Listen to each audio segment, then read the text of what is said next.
Предвидувањето на Народната банка за раст на инфлацијата во земјава од 3 на 3,9% не го загрижува премиерот Христијан Мицкоски. Не само што тој не најави нови можни мерки за обид за зауздување на инфлаторните шокови, туку Мицкоски изјави дека очекува инфлацијата дополнително се зголеми до 4%. Ние очекуваме инфлацијата овој месец, октомври, да биде нешто поголема, бидејќи беше многу ниска минатиот октомври поради мерките кои што тогаш ги превземавме, значи базата е ниска.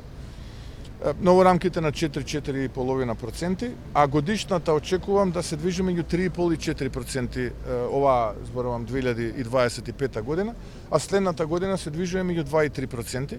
Со ребалансираниот буџет на државата во јуни годинава владата донесе проекција на инфлацијата од 2,8%.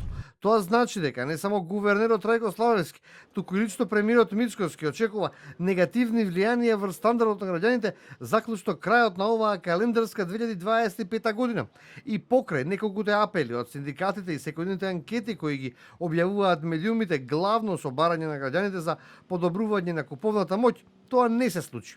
Последната објава на Сојузот на синдикати на Македонија за минималната кошничка покажува дека за еден месец живеачката поскапела за 500 денари, односно за набавка на основните животни потреби на едно 4-члено семејство му биле потребни 65.500 денари. Најмногу пари се потребни за набавка на храна 23.770 денари.